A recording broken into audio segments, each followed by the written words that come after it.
welcome. You're now listening to episode 127 from the Shed End. As you'll know why I'm smiling, because Theo this morning decided to tell me that I'd already recorded 127, but we're recording 127 again. I did say we've had a bit of a sabbatical on the podcast, a little hiatus, if we can call it that, but we're back. Good summer of football. Theo, how you doing, first of all? I'm good. Yeah, I'm really good. Enjoy the busy summer, a lot of traveling, a lot of work as well in between the traveling. Dare I say, I'm looking forward to the Premier League having returned last weekend. I won't lie, I did enjoy a nice little break between the Euros and the Premier League returning. It's quite nice not having Chelsea ruin your weekends, not having any stress to worry about. That being said, there's always some kind of activity or some kind of stress when Chelsea are involved, and being a Chelsea fan, there's never a dull day as a Chelsea fan, as they say, particularly this summer. Fabrizio Romano tweeting one thing from one day to the next. It's never surprising, or it's always surprising, should I say. Yeah. But no, I'm good. Yeah, looking to another trip to Sevilla this weekend, a new country to visit. Looking forward to that. Unfortunately, the Red Star Belgrade game I was planning on going to got postponed. Oh, no. We'll be making it to the Maracanã, the European Maracanã, as they call it. And I'll definitely try to do a stadium tour or something along the lines you said. Yeah. How are you? Yeah. No, how are you doing? I'm good. You know, like you, I've just been enjoying the football. Obviously, the Euros was amazing. Pre-season, I thought was good for Chelsea in some aspects, in terms of seeing some of the new players and seeing some players that we hadn't seen last season. So, just like you know, just keeping busy throughout the summer. Away from Saturday as well. So family holiday away in Spain, lovely Mallorca. So looking forward to that. Looking forward to the football being back as well. So, you know, obviously if you're new to this channel, you're here for the first time, make sure you subscribe to the channel if you're watching on YouTube. And also if you're an audio listener, welcome back. Or if you're new, make sure you hit that notification bell so you don't miss another episode of the podcast. But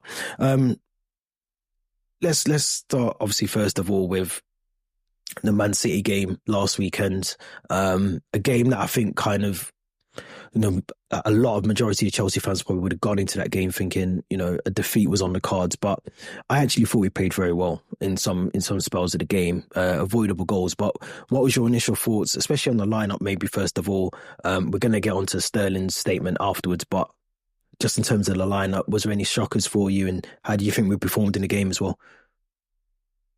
I think starting off with the lineup, I think the only shocker were maybe the players that didn't even make the bench, perhaps. I wouldn't say it's a shocker, given how large our squad is at the moment. There were some players that were going to have to miss out on this one in the whole match day as a whole. Obviously, Sterling being the most notable player, having missed out. Chilwell another one, but that was expected, especially given Maresca's quotes from last week, how he doesn't fit into his tactics and they can't really find a role for him.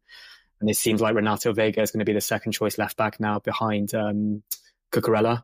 Third player that might have surprised me slightly is Chukwuemeka. But again, his future is still uncertain, whether he's going to be loaned, whether he's going to be sold. Then in terms of the starting 11, I think Jackson, probably a bit surprised given he didn't have much game time ahead of the game against City. I think he only came off the bench against Inter Milan the following weekend and didn't play a single minute while starting on pre-season in the US. Other than that, Lavi, Enzo, Caicedo kind of being off midfielders, Palmer starting. It's hard not to start Palmer, even if he didn't maybe get as much football as the rest of the team. No real surprises. I still feel like Maresca has mentioned Sanchez is going to be his number one goalkeeper. But I think given the performances maybe that he may put in the coming weeks, that might change quite quickly. And he may give Philip Jorgensen a chance. But no real surprises. Expectation going into the game, very similar to what you said. I was kind of hoping for a draw, thinking if I'll take a draw before kickoff. And if we lost, I kind of would say to myself, listen, we lost to these guys 4-2 only a couple of weeks ago. Have we improved massively in the space of a couple of weeks? I highly doubt it. So I do think a diff was on the cards. I'm disappointed we didn't even get on the score sheet. That's the part that slightly annoyed me. And also the manner of some of the goals we conceded. Because I also do think we did create a lot of chances. We just didn't beat them. Particularly Jackson's, I think it was volley when he should have scored. There was also Jackson's offside goal. And let's not even talk about the controversial Anthony Taylor decisions, because that's a given now when he's the official in charge of our games. I think I'm not going to say disappointment, because like you mentioned, I think we did play well in spells, especially in the second half at times. There were still some things we really need to improve on, particularly kind of closing down spaces in the field, and also getting better at playing out back as well. It seems like Maresca's style of play is playing football out of the back, but I feel like we kind of shot ourselves in the foot with the second goal. I think it's Sanchez to Colwell and just mucking about with the ball. Then all of a sudden Kovacic just has acres of space and just waltzes past, I think it's a Caicedo or Lavia, and just puts it into the goal with I don't know, Sanchez miss made of glass again. But it was a poor goal to concede, and the first one as well, just a couple lapses of concentration, the defending. But yeah, I think there's still promising signs we can start to work on. And I also feel like with such a poor pre-season that maybe some of these players are still kind of adapting and learning. And also 4 players came off the bench to make Chelsea debuts in competitive competitions. So you have to bear in mind that these players might need to gel in and to fit in as well. But yeah, slightly positive, but also a lot of things that need improving. It's a good assessment, because I think, like I said, I think going into that game, especially off the back of the pre-season, it was really hard to sort of gauge what Chelsea would turn up. And I was really impressed. I thought, Cucurella, played really well. I was impressed with Gusto. Lavia again, I thought was brilliant in that midfield, and only the one for me really that was trying to get the ball forward, on a half turn. We're so used to seeing Caicedo, Fernandes sideways passing or, back to the defenders, but I felt like Lavia was trying his hardest to get that ball forward to the attackers. And I think, I was surprised to see Nicholas Jackson, more so because I think, not because he hasn't really played much pre-season, but just I feel maybe bringing in Nkunku last season, I know he's been injured last season, but bringing him in, maybe played in that 9 role, probably would have suited him against City. And you do look at maybe a Raheem Sterling or Neto or, someone else that could play on the left side. But I thought maybe use Jackson as a sub. I feel like he could be more of an impact player for us this season. Maybe not a starter as a number 9, because we've clearly seen, although his goal record wasn't too shabby last season, he's still not the finished article. He's still not a goal scorer. He's not going to get you 20, 25 goals, 15 goals a season. I don't think this season. So I would have liked to have seen Nkunku in the striker role, the number 9 role. I think the goals were just mental. I mean, the first one, a bit of luck. I think it takes a small deflection off maybe Fofana before it gets to Colwell, who reacts a bit slow. Cucurella as well reacts a bit slow to Haaland. Again, though, I think Sanchez should do better in that situation, because he kind of goes to ground. It makes it easy for Haaland just to dink the ball over. The second goal was just, it almost summed up why De Zerbi was not playing Sanchez as a goalkeeper at Brighton, because he can't play out from the back. He's not good with his feet. The ball's not cleared properly by Fofana. It ends up with Kovacic, a player that we've let go to Man City when we really could probably do with Kovacic in our team right now. And to go past Caicedo with ease, to go past Enzo, for Colwell not to come out and, use that space that Kovacic is clearly going to use to shoot the ball. It just summed up where we are, I think, in terms of our imbalance in the team. And I just think we've got to iron those things out. We've got Wolves at the weekend, Servette on Thursday, but we've got to iron those things out early in the season. Do you feel like this was probably, as much as, City is City, they can put out anyone and still get a result, but do you feel this was probably a good time to play City with some of the absentees and some of the, like Rodri being out, Kyle Walker, Grealish didn't even get on the pitch, Foden came on at half time, but is that probably the best time to play City, in your opinion? I think there's no best time to play City, because they're just a phenomenal team, and all those players you mentioned, I think even John Stones wasn't there, Walker, Rodri, Grealish, they were all missing. They just saw Julian Alvarez as well. But they just seem to get it done. They really seem to get it done. And obviously Guardiola has had this team since 2016, or he's been managing City since 2016, whereas Enzo Maresca has only been managing Chelsea for a month and a bit or so. So I think that would have played in our favour. I think Maresca needs, I hate saying this, more time and more patience to implement his philosophy or his vision or his project, but he really does at this point of the season. So we do need to give him a bit more time and be a bit more patient. I also feel like, I think we spoke about this when the fixtures were released, that the Premier League almost did it on purpose to have this one on the opening weekend, the master versus the apprentice in Maresca and Guardiola facing off. One thing I did see a couple of tweets about is opening game of the season, Sunday, 4:00. you'd expect the atmosphere to be a bit better at Stamford Bridge, especially against a big team like Man City. But it was quite flat. And it seems to be like a recurring issue since we've had since Boehly's taken charge, or since the end of the Abramovich era. So I don't know what can be done to amend that. But yeah, it felt like it was slightly flat. And you mentioned Kovacic being the goal scorer for Man City. It was always going to be him, wasn't it? Ex-Chelsea player coming back to haunt us. And actually, I was on a WhatsApp group chat and I put together a list of all the players that have scored against us after leaving Chelsea.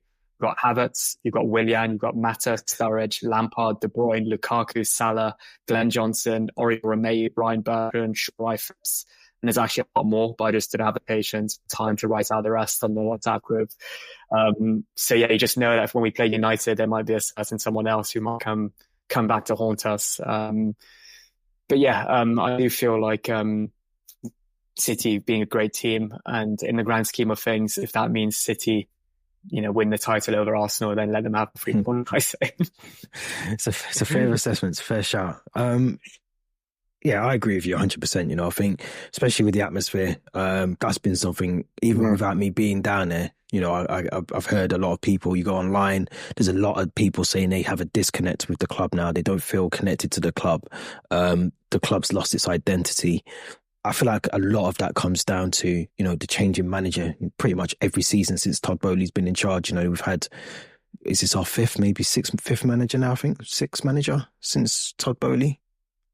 It doesn't bode well in terms of, trying to get the fans on board. I said in the live stream yesterday, there was this whole thing about being transparent and, listening to fans when they first took over the club in Blueco and the rest of them.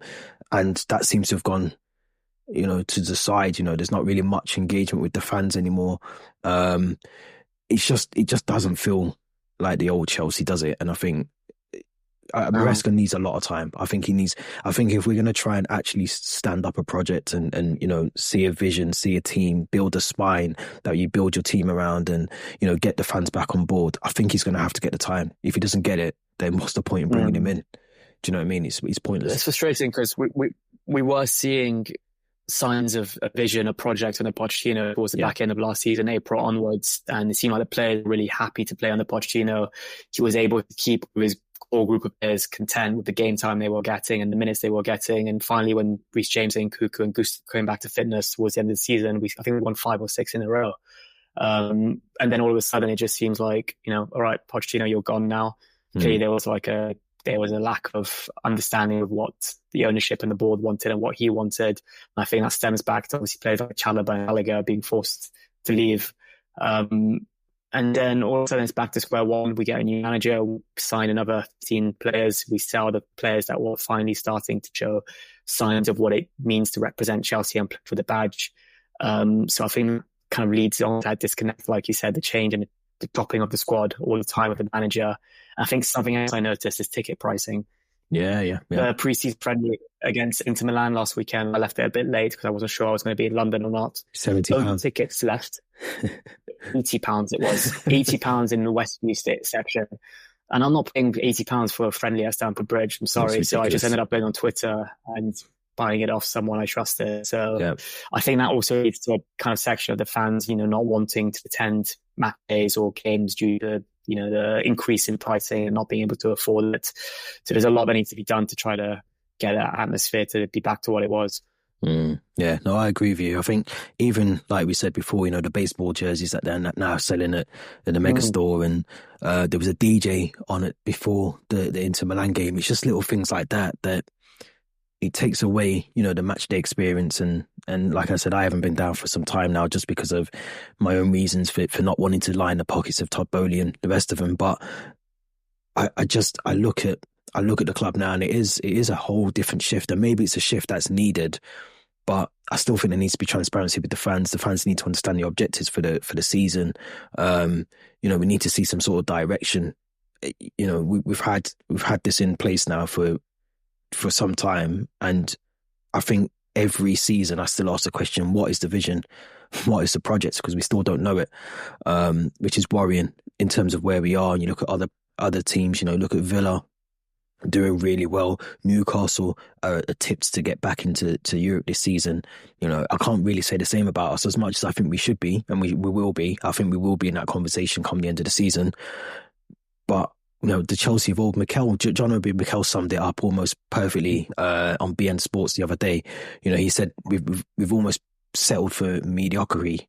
You know, just medium shit that basically that we just settled for 10th. You know, we're okay with that. Don't worry about it. You know, we've almost resigned to the fact we can just sign Dewsbury Hall and that's our marquee signing for the summer. It's almost, you know, obviously things have changed now. You know, we brought in Felix and others, but at the time, you know, Dewsbury Hall being a marquee signing at Chelsea would be unheard of. You know, he'd be a squad filler a couple of years ago. So yeah, I do worry about sort of, you know, the disconnect with fans because it will only get worse if the results don't go our way. I think anyway. But I know we're about to talk about like the number of players that are currently in the squad. But I think when you just spoke about Dewsbury Hall and the caliber of players we've signed, I don't think any of the players who signed this summer are world class. I don't think any of the players who signed have that ability to take us to that next level. Maybe Neto, maybe João Félix, but even those two players, they weren't even in the Portugal starting 11. They're not world beaters, no, and they weren't even in the Portugal starting 11 at the Euros, I believe.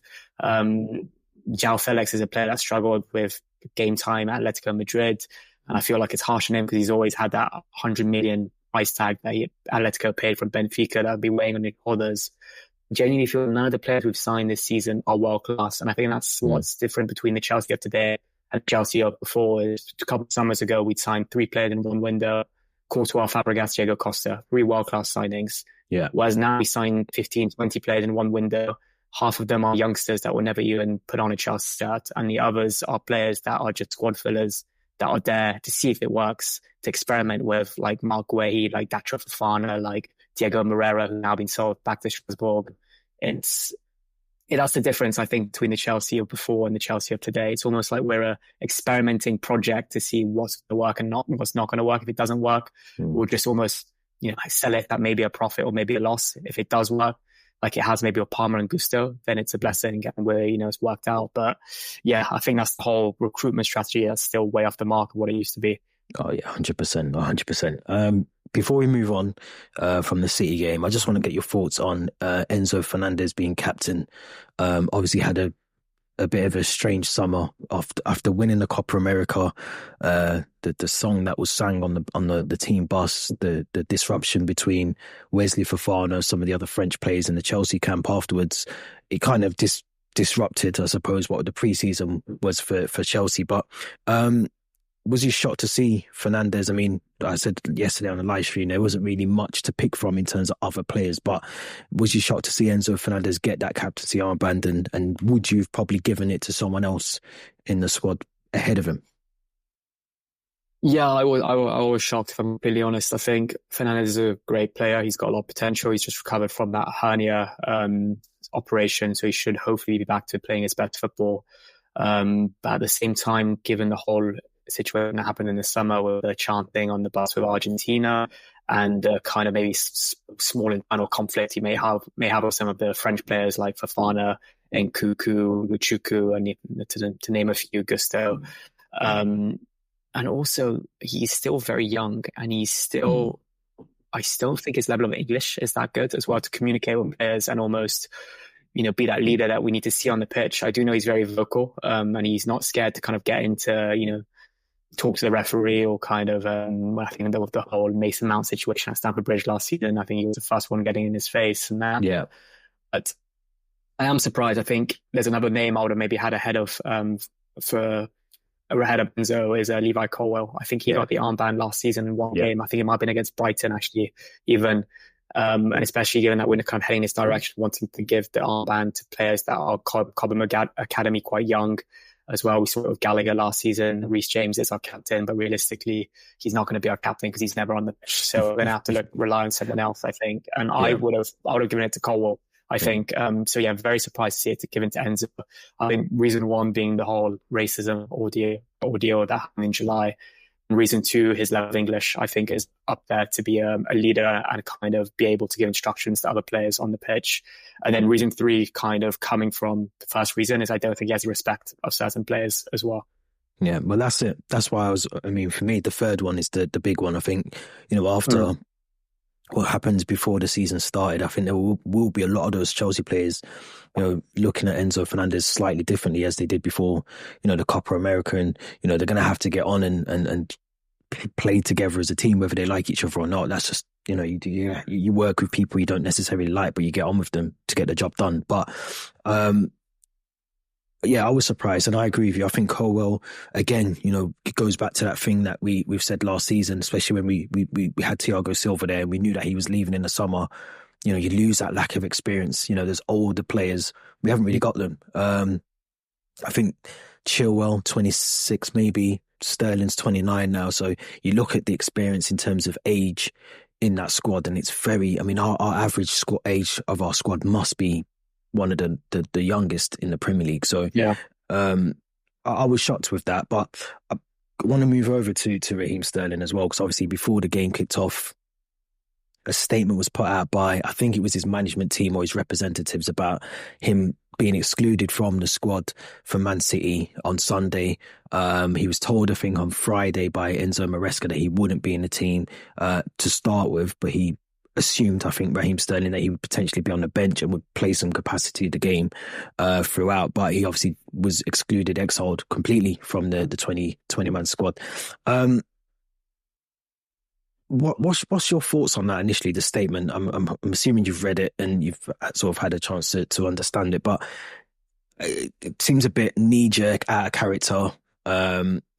What's your thoughts? I think it's the time of the statement wasn't ideal, especially the day of match. I feel like it's a conversation they should have had internally amongst themselves. It almost feels like similar to what happened with Sancho and Ten Hag, when Sancho took it in his own hands and put up like an Instagram story or a statement on his Twitter. It feels like it's kind of the player taking control and almost giving the club an ultimatum, saying like, all right, this is the situation, then I need to kind of think about my future at the club. But I also kind of understand Raheem Sterling's team's position in the way he was one of the best players in pre-season, maybe alongside Nkuku and alongside Madueke, I felt. And he was performing well. He had a good bond and rapport with the manager. So to be told at this stage of the transfer window, the day before the opening game of the season, that he wasn't really in the matchday squad, it's probably a lack of communication, and also it's not fair on the player, because that only gives him a week now, 2 weeks to find a move elsewhere. Especially he mentioned he's pushing to get back into the England fold as well, being his main objective, and he's not going to settle for kind of a squad rotation role. So I can kind of understand both situations, but I'd rather this get solved internally. And if he wasn't going to be in the manager's plans, then he should not have been on the plane to US. I felt similar to Chalobah, similar to Gallagher. There's certain other players like Casadei, Fofana that weren't included. I know that guys like Broja went, but now are being banished from first team training and don't even have a locker in the first team dressing room. So it just seems like it's a bit messy with what players are kind of told, and with their futures are still up in the air. Chukwuemeka is another one. But yeah, with Sterling's situation, it might be also a question of trying to force him out, because we know he's one of the highest earners for his wages, and that would massively cut the average wage spend as well.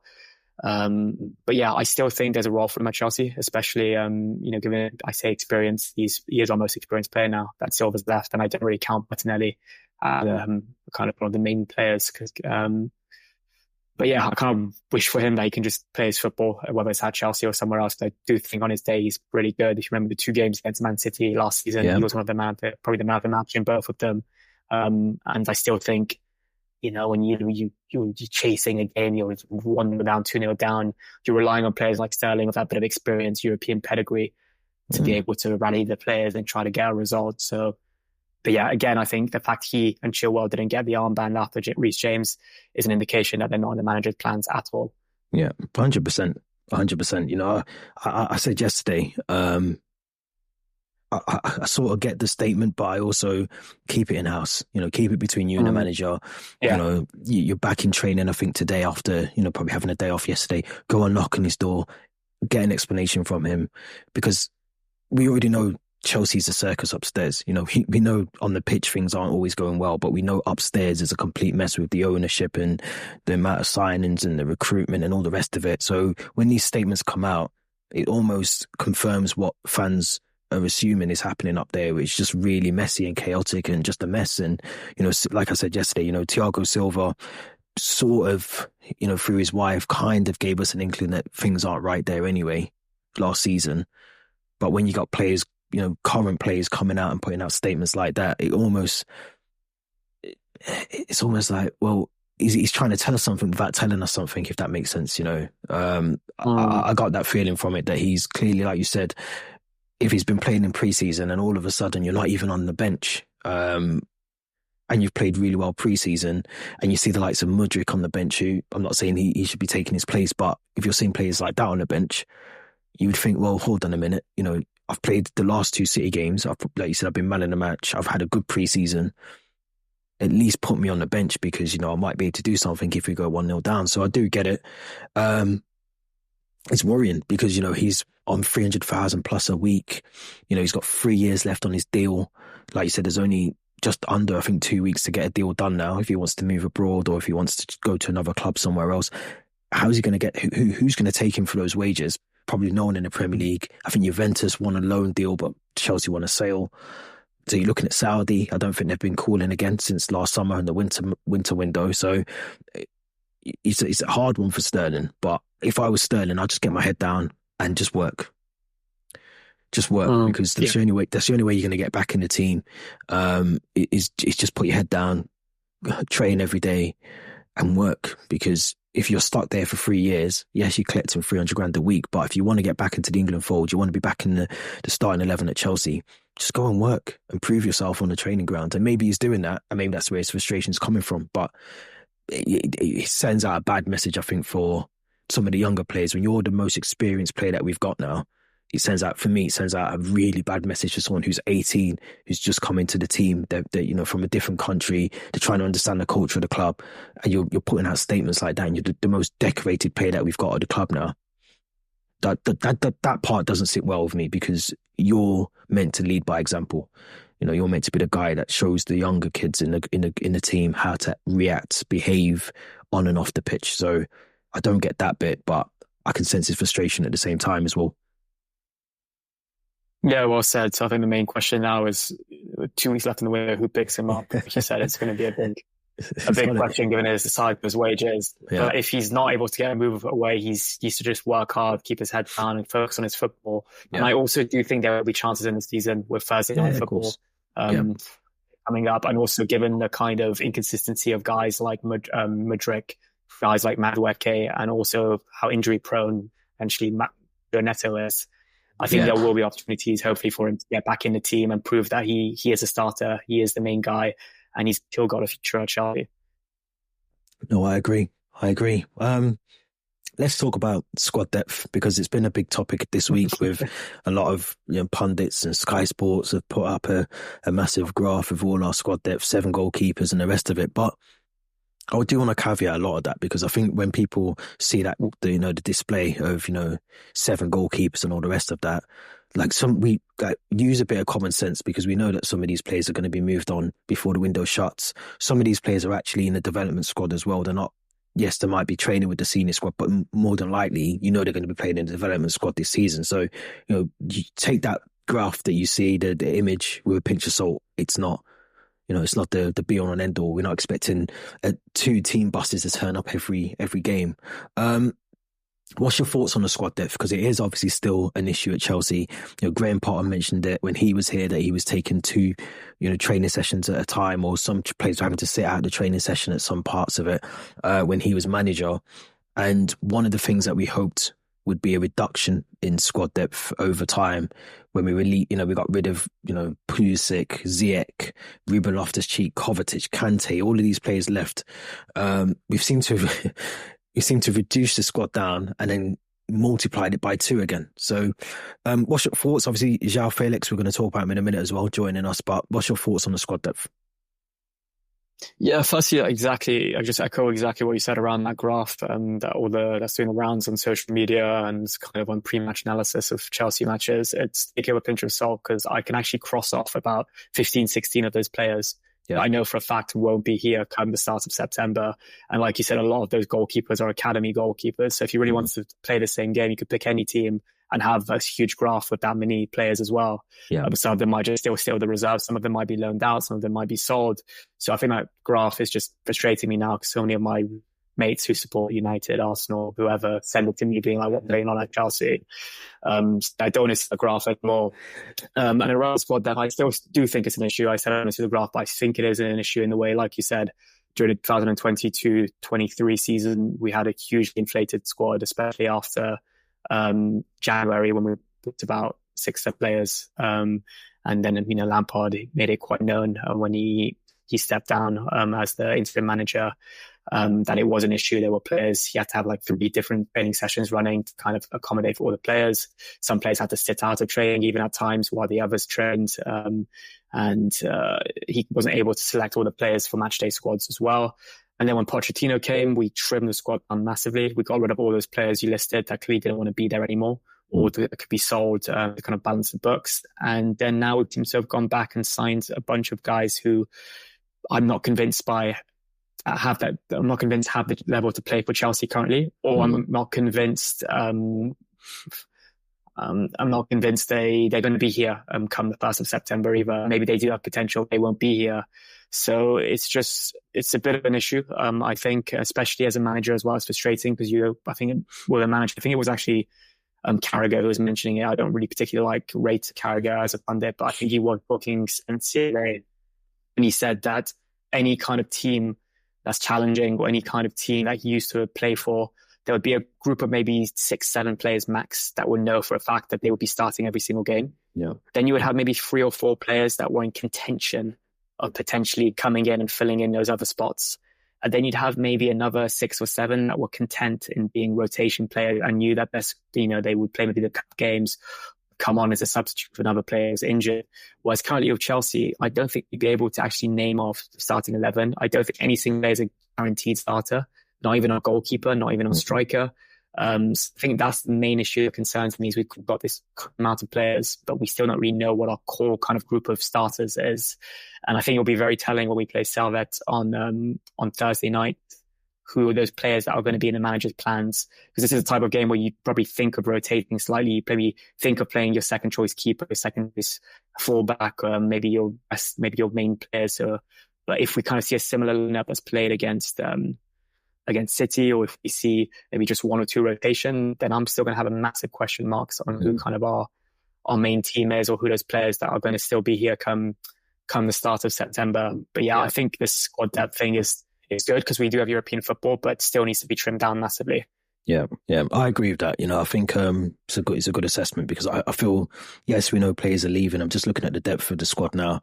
Obviously, even the graph that they had yesterday, the image, Bashir Humphreys, I think, was still on there. He's obviously gone to Burnley now. So, there's players that are going to move on. Conor Gallagher's on this list here. He's having a medical, I think, today, or he's finalising a deal, for his Atletico move today as well. So we know that certain players like Kellerman, Angerin, they're not going to be starting against Manchester United or Newcastle, or they're not going to be in the Premier League. So, David Datcher Fofana, I can't see him playing any games. Lukaku's got a deal that's eventually, I think, going to happen with Napoli. Washington, the same. If we do bring in another striker, Mark Gu will potentially go on loan. So, look, I think people who aren't Chelsea fans need to just understand that Chelsea are in a position where, they want to bring in as many players as they can, potentially because they might know there might be a transfer ban in a couple of a season or so. They're trying to bring in players now that they might be able to develop over the next 2 or 3 seasons.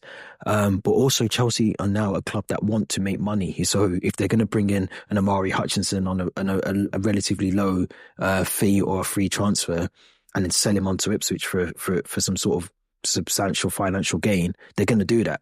If they're going to find a player like Reece James and Conor Gallagher, another prime example, someone who they can get pure profit from, they're going to sell them. So that's just where Chelsea are as a club. Some other clubs are just envious because I think, they would love, Liverpool, for instance, haven't signed anyone, but they would love to sign a number six, someone that can play alongside McAllister. They haven't done that. They haven't. They've got three of their players that are currently, Van Dijk, Mo Salah, Trent Alexander-Arnold, all on their final couple of months of their deals. They haven't even sorted those out yet. So I get the panic from certain fans. United as well. They've signed. United have signed just as many players as we have. Probably spent just as much money over the course of a period of time that we have as well, and they don't look as much better than we do. So I'm not concerned about the squad depth. I think I'm more concerned about the implications that will come up over the next couple of years or so. Yeah, it just feels like we're kind of almost kicking the can down the road with kind of the implications when it comes to spending and financial fair play. Last thing I say about the kind of size of the squad is I was fortunate to go to hospitality section for the game against Man City on Sunday, and I got a free match day program for the match. For those watching on YouTube, this is what it looked like. There's only two players that City, two players more that we have compared to City. So our squads, the size of our squads aren't that dissimilar to Man City's. Yeah. And it goes back to the point, doesn't it? I know there's there's still probably a couple more that will come in, and we're still being linked to Osimhen as well, which sounds crazy.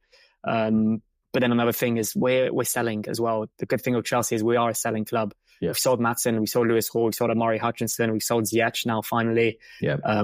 We might be selling Chukwuemeka, Casadei, Datra Fofana. Yeah. Whereas you look at United, they've spent well over 100 million, I think, and they haven't sold a single player yet. And they've still got Johnny Evans on the books. They still got Johnny Evans, and they've let Varane and Martial run down their contracts without selling them. They might do the same with Casemiro. That's all I'm going to say is we're spending way too much. I agree with that, but at least we're selling players that are no longer going to be at the club. Yeah. And I feel like maybe some other fans are maybe envious, like you said. Oh yeah, 100%. And I think, again, a couple of years ago, none of these players would be getting sold. They'd be getting loaned out somewhere, and they would run down their contracts. So I'm almost happy that we've learned from those mistakes of having, a Baba Rahman on the books for however long, or, Winston Bogart a couple of years ago, on the books for so long. Lucas Piazza. Exactly. All these players that ended up at Reading and wherever else, and they didn't even kick a ball really for Chelsea. We've learned from those mistakes, and now we're trying to get rid of them on a permanent deal to bring some money in to try and balance out the books. As I said, I do think, like you said, kicking the can down the road, there's only so long you can do that. So, eventually that will come back to you full circle. And if we get a ban, we get a ban. We have to take that on the chin. But I think that's a part of why we're signing, especially so many sort of young players, maybe a Dewsbury Hall as well, another one. Maybe he's in there for that reason, because maybe the club knows that a ban is coming up, and trying to offload certain players. Maybe Dewsbury Hall might get a chance in a couple of a season or so. I don't know. But before we move on from transfers, obviously João Félix, I think today, is scheduled to have a medical, which the most expensive loan ever, I think, in history. I can't remember, was it 6 months we got him for? We were paying like an astronomical amount for him per game. Yeah. He got suspended for 3 of them, I think, because he got a red card, I think, against Fulham. I think it was Fulham. And he seems to be coming back now. Conor Gallagher seems to be going in the other direction to Atletico Madrid. That deal looks like it'll be done, I'd say, by the end of the week. Thoughts on João Félix coming back, second stint at Stamford Bridge? I'm really curious to listen back to that episode we did where we were reviewing players we've signed on loan, to see what we said about João Félix. Opinion that might be slightly biased, given that we're about to sign him. But at the time, he wasn't a Chelsea player, so I'll be really curious to listen to that back. But no, I think he's a really good player, a lot of potential. I still feel like when we got him for the 6 months in 2023, we didn't see his full potential because it was a broken squad. He worked under different managers in Graham Potter, Bruno Salter, then Frank Lampard, so he wasn't really able to properly be himself. There was a lot of players playing around him like Ziyech, Kovacic, Pulisic, that clearly knew they weren't going to be at Chelsea much longer, probably weren't giving it their 100%. What I like with him is, even despite that chaotic 6 months he had at Chelsea where we finished 10th or whatever it was, he seemed to really like the club, the training ground, the fans, living in London, and he even wanted to stay. Yeah. Then Pochettino comes in, and I think Pochettino said he wasn't keen on João Félix, whereas the board wanted to sign him permanently. So he went back to Atletico and then it ended up going out to Barcelona. And I actually watched him a few times for Barcelona last season, and he was class. He scored some cracking goals in the Champions League, even scored against Atletico Madrid. Because there's this weird rule in La Liga where you're allowed to play against your parent club. Yeah. So I think there's a really good player there. I still think there's, like I mentioned earlier in the episode, that price tag that Atletico paid from Benfica is still weighing really heavily on his shoulders to perform and be almost like a world-class player. Because when you pay over 100 million per player, you expect them to kind of hit the ground running and be world-class. But he's still only 24. He's still very young. Yeah. I still feel like people, I've spoken to friends who live in Portugal, he's kind of not fully liked, especially after that penalty miss against France at the Euros. I also slightly worried that we still don't really know what role he's going to play at Chelsea in terms of position. He kind of play at 10, does he play as a winger? Does he Palmer play at 10 with Neto and Felix as the two wingers, with Nkunku, Jackson, or potentially Osimhen as the striker? And what does that mean for guys like Mudryk and Madueke? Yeah.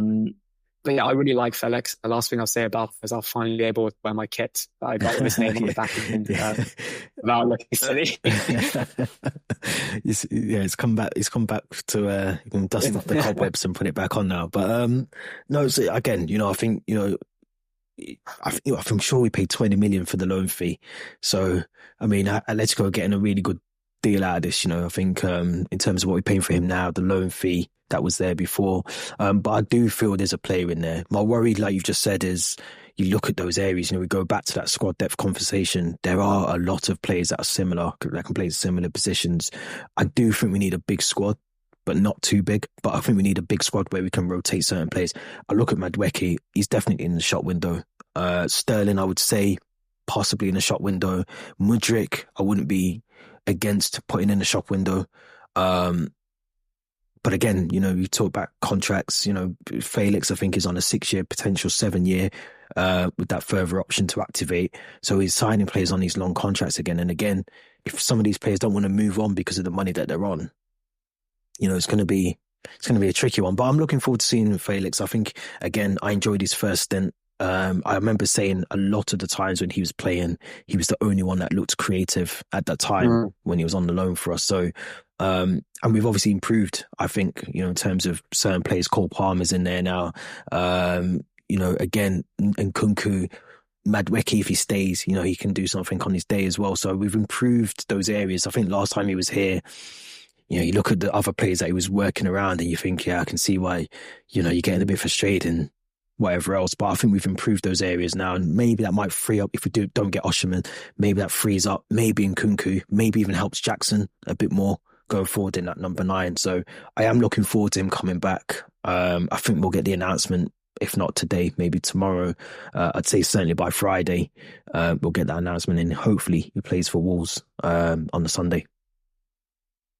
Yeah, I think there was a game I remember seeing Alex playing when towards the end of his loan spell. I think it was against United at Old Trafford.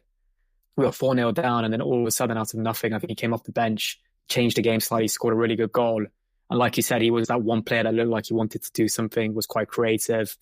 I still feel like he's not the type of player that will get you 15, 20 goals, but he has got a bit of a spark, a bit of energy about him. Yeah. And I think it will be also, I'm thinking outside the box here, but it might be quite telling as well how soon after they sign him is he associated a squad number. Because if they give him number 14, for instance, versus Chalobah's, I think that's fine. And we know that, the other players you mentioned might stay, but if he gets, maybe they hold off from giving him a number.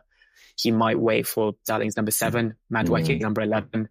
So there's things like that could be quite telling about other players' futures as well. Yeah, definitely. It's a good shout. I didn't think of that. Before we wrap up, as we always do, let's quickly just give our first thing where you think Chelsea will, very quick fire, where you think Chelsea will finish the season. What's your expectations? I think it's just been such a chaotic pre-season. I don't think results have really been good in pre-season. I still think defensively we would have really, really weak as well. I feel that's partially due to that void that Silva's left and that lack of experience in the back line. I think if we don't win the Conference League, it's quite embarrassing, if I'm honest. It's no disrespect to the other teams in that competition, but we should be winning that purely for the amount of money we pumped in financially into our squad. as well. I think the second best team after maybe Chelsea on paper is maybe Real Betis or a team like that. Yeah. And then in terms of the league, I'm not that optimistic. I think there's other teams like Arsenal, City, Liverpool that are way ahead of us.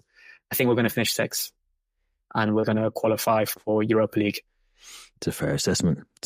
I said yesterday minimum's top 4 for me, and I'm sticking by that. I think the amount we spent, the players we brought in, even if we do or don't bring in Victor Osimhen, I still think top 4 should be the minimum we should be going for this season. And I think we should definitely be winning the Conference League as well. I can't see how we don't win that. For me, and again, like you said, no disrespect to the other teams, but we should be winning that. But top 4 has to be the bare minimum we should be pushing for this season is top 4. And I know there's other teams in there that are just as good and if not better, organised and managed better than how we are. But in terms of results, I'm not taking any excuses this season because regardless of not knowing what the project is, in my head, we should already be at that place where we are now pushing for that, top 4. So no excuses.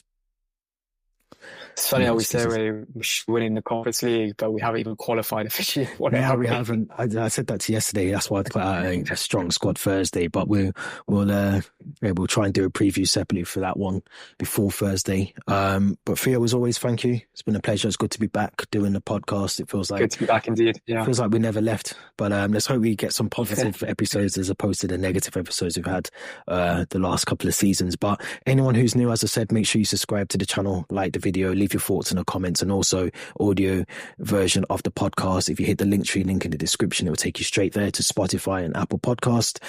Hit the notification bell on there as well so you don't miss any episodes. I will make sure this episode does get uploaded this time so you won't miss out on this one. But thanks for listening, and until next week, we'll be back with the podcast very soon, so enjoy the rest of your week.